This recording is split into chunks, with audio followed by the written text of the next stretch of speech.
Hakuna nchi yoyote ndani ya ulimwengu hata moja imeandamana kwa ajili ya bei ya mafuta ndani ya nchi zao kwenda juu 40%, 50 na kadhalika.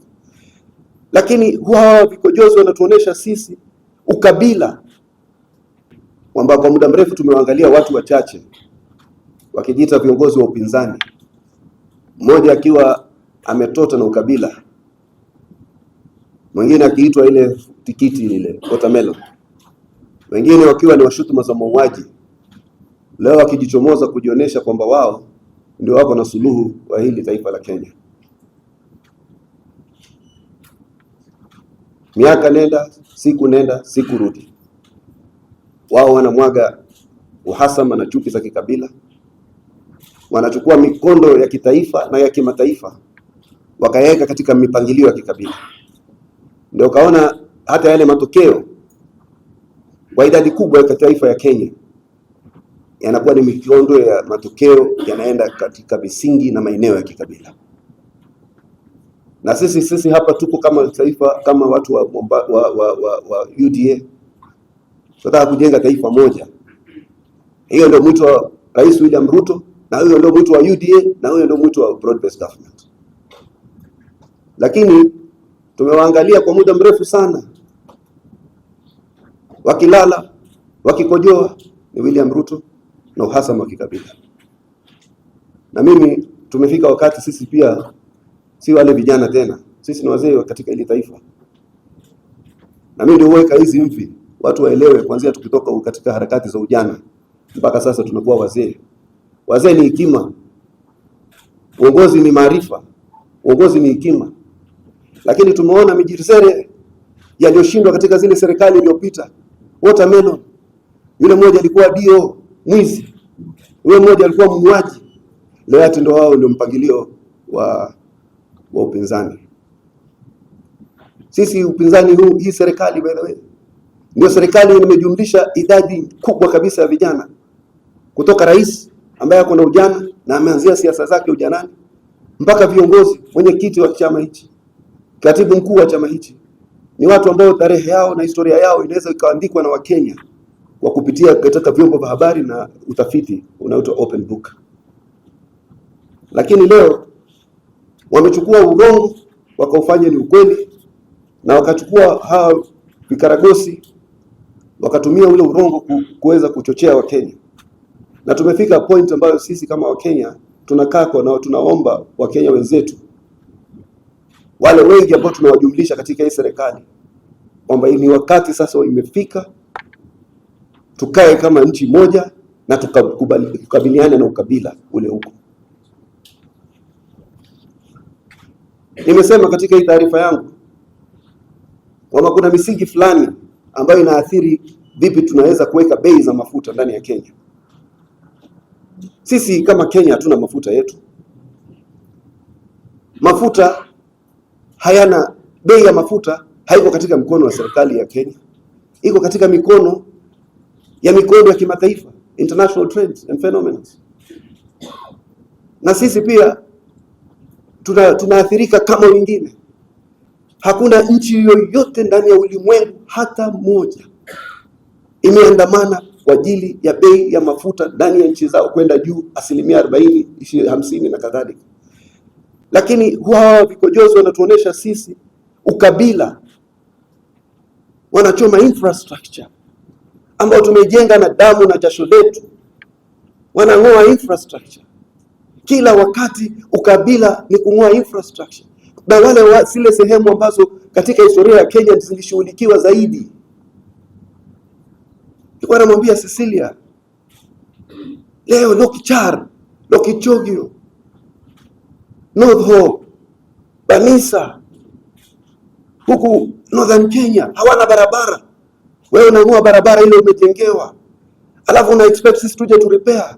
Sisi tulioko katika hii serikali tutamwambia William Ruto mwanzo tumalize huko kwingine kabla kuja ku repair hii ambayo watu walivunja kwa chuki na uhasama. Haiwezekani. Sisi pia ni Wakenya. Huwezi ukaleta hisia za kikabila kila wakati, ukatutisha kila wakati, ukatisha wenzako, mkachomana, mkachoma infrastructure. Wewe huna elimu. Watu hata kina Kioni walisema uliwaibia pesa ukiwa katika hostel, na kila mtu anaweza kuitilia mkazo hiyo taarifa. Ukaibia watoto wa ndugu zako, ukaibia watu kila wakati, ukaibia paka watu chakula cha ufadhili. Alafu leo unakuja kutufundisha sisi uongozi. Mimi nawaambia, tumefika pale kiwango tumesema tutailinda hili taifa. The duty to protect rests with the government of the day. Kwa hivyo sisi tumesema zile athari. Leo mtu anasema kuna kijana mmoja ama blogger anasema wajua mafuta ya Kenya hayapitii Strait of Hormuz, yanapitia hapa. Na Wakenya wakaretweet. But Strait of Hormuz ina account for 25% of the supply chain ya mafuta ya ulimwengu mzima. Ina create scarcity. When it creates scarcity, it impacts on the price. So many read. Mulituita sisi watu wa pwani mwafala, lakini siku hizi pia sisi tunasoma na tunaelewa. Hiyo fala huko katika watu tu wanachukua surface issues, diagrams. Inachokesha. Propaganda is running a country to destruction. A few ethnic lords, chauvinists, wanna run nchi to destruction. Haiwezekani. This nation will survive. And I want to assure all young Kenyans, hamutobaguliwa kiukabila, hamutoregeshwa pale mulikuwa, hatutokwenda katika imla za Kenyatta, hatutokwenda katika ubaguzi wa Kenyatta, hatutokwenda katika sijui development ya high potential area. Kila Mkenya ako na high potential. Na kila sehemu ya Kenya iko na high potential. Hakuna mtu anaogopa. Tukisema tunaambiwa ni wakabila, waseme watu fulani peke yake. Haiwezekani. Haiwezekani. No. When we see tribalism, and I was in the Commission on Human Rights, go and look at my articles. I cautioned Kibaki of the perversive and divisive ethnicity that he cultivated in this country, despite Kenyans coming out in their numbers to vote for him.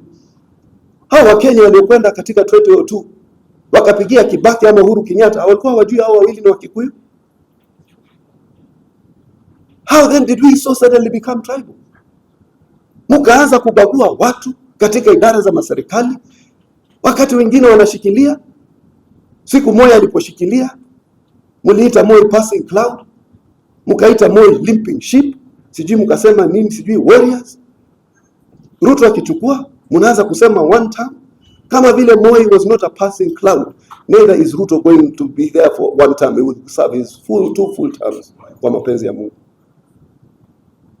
Tumefika point where we must tell each other the truth. We are also students of history. When we understand how this country has been governed, we understand the humiliation nchi imekuwa nayo. Yule Watermelon hawezi hata kuondoa vumbi katika barabara ya watu wake. Hana hata maarifa ya kukaa katika serikali miaka 30, akatengeza hata kibanda cha uchawi. Tuletee bwana. Alafu leo nataka kutuambia unaweza jenga nchi. Hata wachawi tu akawaleta pale akamwambia mkae hapo muwaroge watu. Muona? Sisi hatuwezi kukubali hiyo ujinga. We have gotten to that point in our lives when we must say enough is enough. Unaharibu nchi bana. Throughout. Ni nyinyi tu mnaamua infrastructure. Ni nyinyi mnaibia watu. Kwani Ruto aliwafanya nini? What has Ruto done to you? That is so bad. But if you sincerely feel he is incapable of leadership, why don't you just wait for 2027 and exercise your democratic right? Go where? Which passing cloud? Do what? There is a constitutional transition in this country. Kwa hivyo, nataka kueleza hii kwa Kiswahili. Unajua watu wangu nyinyi mnasema hawajui Kizungu, lakini mimi ni mtu wao pia na unasikia Kizungu yangu si mbaya. Unajua hao watu sema kuna mama mmoja alikuwa anaitwa Karigizu. Alikuwa director general wa KMA. Akaulizwa mbona hujaajiri vijana wa pwani hapa? Akasema hawajui Kizungu. Sasa kama Kizungu ndio kusoma, mimi nimesoma.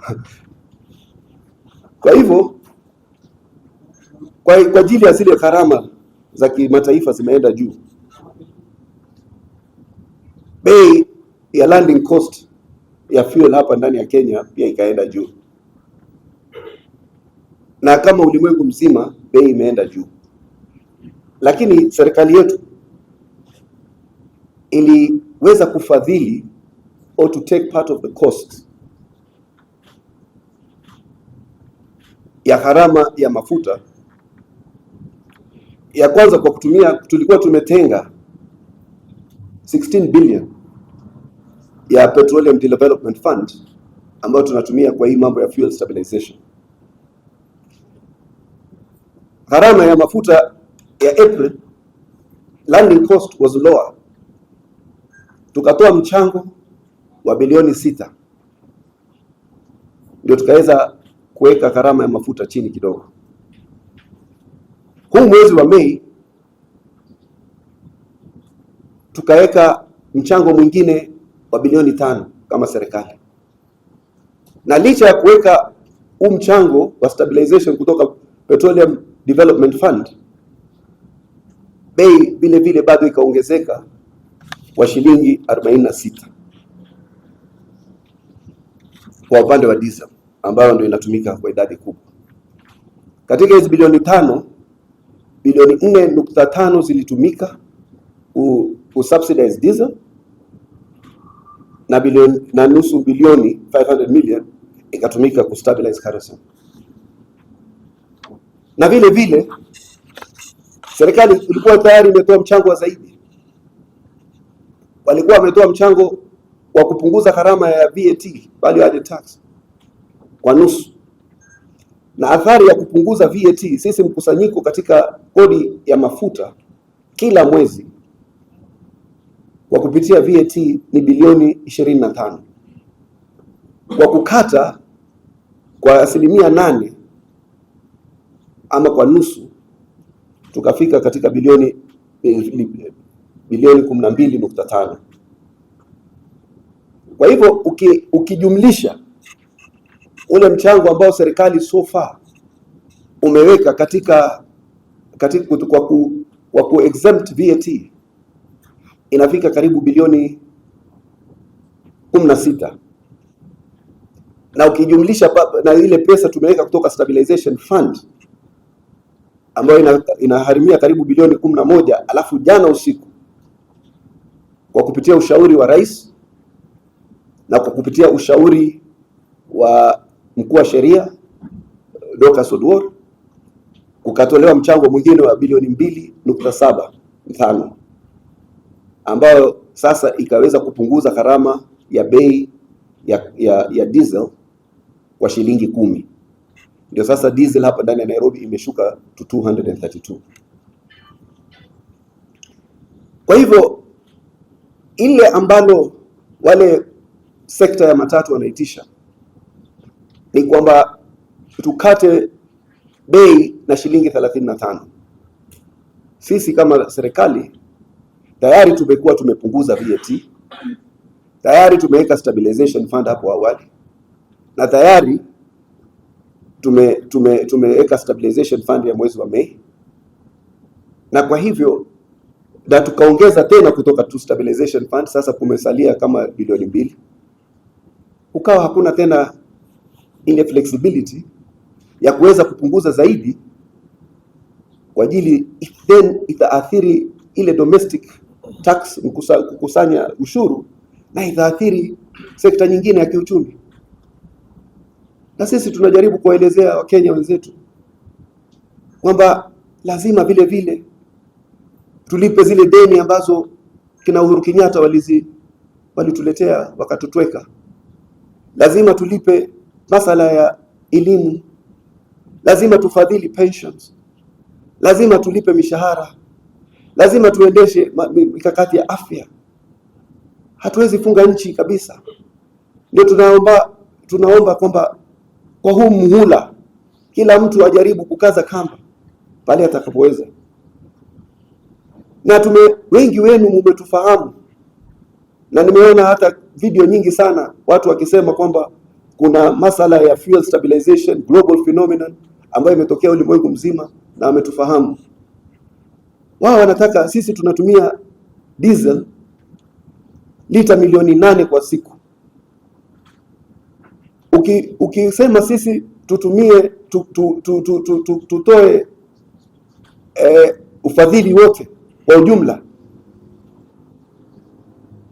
tukate ile pesa ya juu, itamaanisha kila siku tutumie shilingi milioni karibu 400, 386 million. Lakini ule mchango tuliotoa ni wa kukata shilingi 10, ambao sasa itakuwa ni milioni 80 kwa siku, ambao ukimultiply by 30 inakuwa 2.4 billion, 2.7 billion hapo. Yani ni ukifanya vile vipimo, maana sio taslimu.